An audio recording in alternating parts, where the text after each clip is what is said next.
Hi, I'm Mark the Vet. I'm at DFS Crufts 2010, and joining me on the sofa is Pen Farthing. And where are you from, Pen? We're from Nowzad Dogs Charity. And who have you got with you? This is Patch Dog, big daft Afghan dog, trips over his own front legs, but he's as gorgeous as can be. Tell us about Nowzad Dogs. I hear you do some fantastic work. Nowzad Dogs is a charity that's set up for the strays of Afghanistan. I was out there serving as a Marine in 2006, and I came across a dog fight, which sadly is Afghan's national sport. But we broke the dog fight up, and one of those dogs adopted me.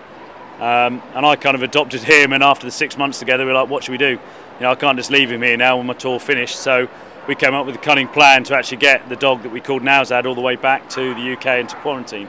Nowzad now lives with me in the UK, and we thought, well, maybe we can do some more for the Afghan dogs. We actually started the charity, Nowzad Dogs Charity, which helps guys like this now that maybe a soldier's befriended, might be, you know, they found a puppy being used, sadly again, you know, as a football or something like that.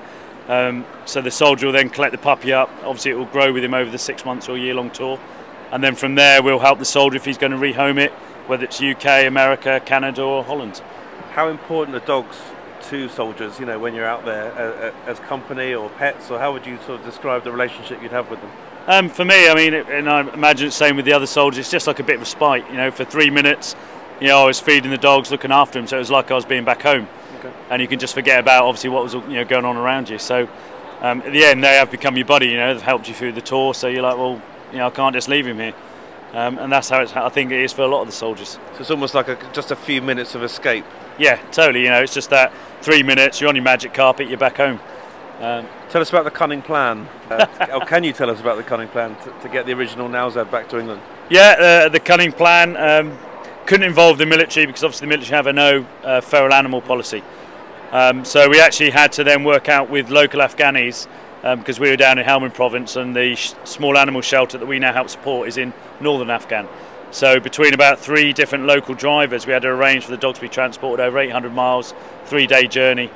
Well, obviously out of our communication, so we had to totally and utterly rely on the Afghans, and to their credit, they were totally trustworthy, and they managed to get the dogs there for us.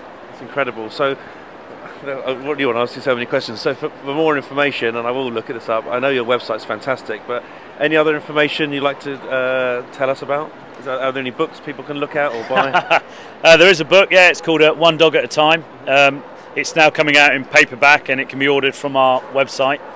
And people can read about the story of Nowzad, because obviously there's a lot more to it than just to get him 3 vehicles. Yeah. So, and all the money from the book and that goes towards the charity, and that's how we fund the charity and the work we're doing now. And the most important question, tell us your website. The website is Nowzad Dogs, which is NOWZAD DOGS.co.uk. Pen, thank you so much for coming in. No, cheers Mark, thank you very much for having us on. Cheers.